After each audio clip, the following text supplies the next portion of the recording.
You ever wake up and realize something big might be coming for the Pittsburgh Steelers? Well, today, we're diving straight into a conversation that nobody expected, but everybody's talking about. What happens next if the Steelers actually decide to move on from Mike Tomlin after the 2025 season? And more importantly, who could possibly take his place? Now look, before we unpack anything, let's be real. Tomlin isn't just a coach, he's a presence, a standard, a voice that never fades in a locker room full of strong personalities. And because of that, the idea of replacing him isn't just bold, it's terrifying. But here's the twist. The conversation is heating up. Fans are debating it. Analysts are questioning it. And suddenly, the possibility doesn't feel as distant as it once did. And hey, before we go any deeper, do me one quick favor. If you love Steelers content, hit that subscribe button, drop a like, and smash the bell icon so you never miss an update. It helps more than you can imagine and keeps this show rolling. All right, back to it.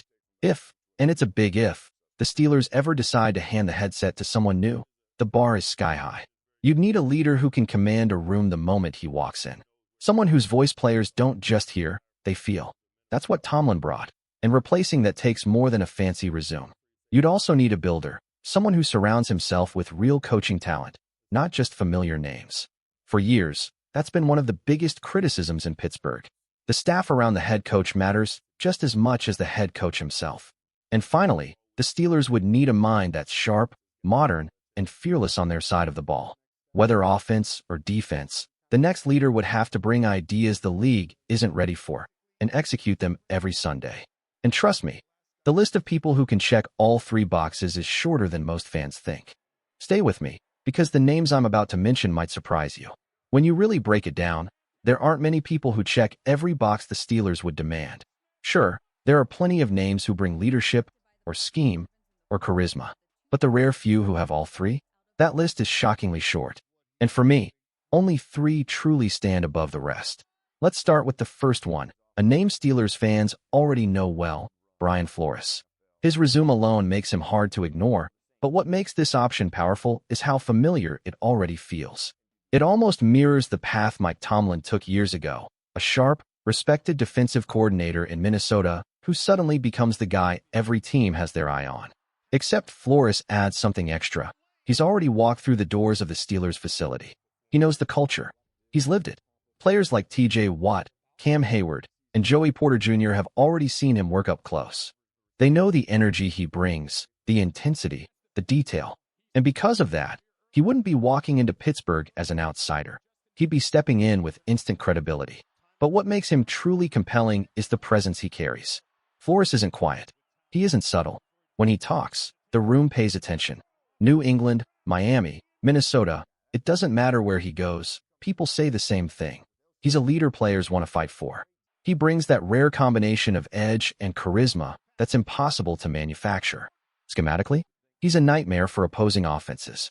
The mix of blitz looks, simulated pressures, disguise heavy coverages, and aggressive fronts. This is the kind of modern defensive chaos NFL coordinators lose sleep over. If the Steelers want a forward-thinking, attacking defense, Flores can bring exactly that. And here's something people overlook. He also has strong offensive connections. Working in Minnesota gives him access to one of the most creative offensive coaching trees in the league. He could easily pull a rising young play designer straight from that system, someone who understands spacing, motion, quarterback development, and modern rhythm passing. That combination alone is gold for a franchise looking to grow a young QB. Now, some folks will point to Miami, to the headlines, to the noise. They ask whether Flores can truly guide a young quarterback after everything that happened early in his career. But here's the truth. Coaches evolve. And Flores has. That hard-edged New England style he once carried has softened. He's become more player-focused, more adaptable, more aware of what today's NFL locker room actually needs. That matters. Growth matters. In fact, with the right offensive partner beside him, Flores might be better prepared for this role now than at any point in his career. And that's why he's one of the rare names who genuinely fits the Steelers standard. Stay with me, because the next candidate brings a completely different kind of energy. When Flores first stepped into the league, he carried that old-school New England edge, the kind of mentality built on rigid control, hard lines, and zero patience for anything less than perfection. That was the only style he had ever seen. But the last few years changed him. His time in Pittsburgh under Mike Tomlin, and later in Minnesota under Kevin O'Connell, exposed him to something completely different. A culture where coaches treat players as partners, not pieces. A place where respect fuels results. And honestly, that shift has shaped him in ways that show every time he steps in front of a room. You can see it in how he handles players. You can hear it when teammates talk about him. You can feel it in the way his defenses respond. Flores today is still intense, still sharp, still demanding. But now he carries a sense of balance, a sense of connection. And that evolution is exactly why he feels ready, not just as a defensive mind, but as a leader who can guide an entire franchise. And let's be real, his work in Miami wasn't the disaster people like to paint it as. Even with all the chaos around him, he kept that team competitive. Those defenses weren't stacked with big names. They were patched together with whoever he could get, and somehow he turned them into top-tier units. He took scraps and built something sturdy. That matters. Now, Flores is only the first name on the list. And trust me, the next two potential candidates bring their own kind of fire, different styles, different strengths, but the same level of excitement. If you're a Steelers fan hungry for a new era, stay with me, because the second candidate might be the most intriguing of them all. Now let's shift to the second name on this list, because this one brings a completely different type of electricity. Robert Salah. Some fans only remember the tough stretch he had with the Jets, but if you look past the headlines, you see a coach who checks every box a franchise like Pittsburgh would value. Salah is intensity in human form. He walks into a room and instantly raises the energy. He talks, and players straighten up. His passion is real, and it spills into every meeting, every practice, every sideline moment. And from a football standpoint, he's one of the most adaptable defensive minds in the sport. His systems blend modern concepts, layered pressure, and the type of creativity that forces even elite quarterbacks to hesitate. The work he's done in San Francisco proves it. When injuries struck, big ones, stars, centerpieces, his defense didn't collapse. It adjusted. It sharpened. It kept producing. That's the kind of resilience Pittsburgh values more than anything. But what really elevates Salah as a candidate is what he brings beyond defense. His connections to top-tier offensive innovators run deep. Coming from that 49ers world, he's tied to some of the brightest offensive minds in football. Think about how valuable that is. Bringing in a head coach with the ability to pair himself with a creative, quarterback-friendly coordinator from a proven system. That's exactly the kind of balance a modern NFL team needs, especially one preparing to groom its next long-term QB. Now, the third name might catch you off guard, because this one would shake the entire league. Nick Saban. Yes, the legendary college coach, the architect of an era, the man whose standard changed football across the country. He's retired, comfortable, and certainly not looking for a sideline to roam. But if he ever decided to take one more shot at the NFL, imagine what that would mean in Pittsburgh. Instant respect, instant authority, instant buy-in from every corner of the organization. Saban's reputation isn't built on hype. It's built on decades of discipline, precision, and impossible expectations that players somehow managed to reach. Every program he touched became sharper, tougher, and more focused. And with the sheer number of coaches he's trained, coordinators, assistants, specialists, he could build a full staff almost overnight. His organizational mind alone would transform a franchise.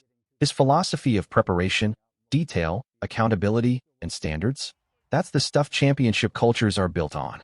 These three names each bring something different, but all of them bring something big. Stay with me, because the next part ties everything together in a way most fans never think about. Saban's web of connections across the NFL is enormous. Everywhere you look, offensive staffs, defensive staffs, old assistants now leading their own programs, you'll find someone who worked under him. That's why, if he ever stepped into an NFL job again, he could build a coaching staff that rivals any in the league. A staff loaded with people who already understand his standard and operate at his level. And think about the players. Dozens of Alabama standouts are scattered around the NFL, many of them still carrying the lessons he drilled into them in college. Imagine what it would mean for those guys to reunite with the coach who shaped them.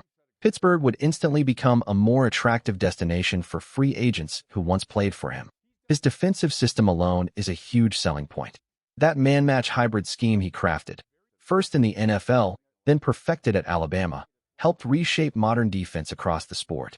It's aggressive, smart, adaptable, and absolutely fits the identity Pittsburgh has protected for decades.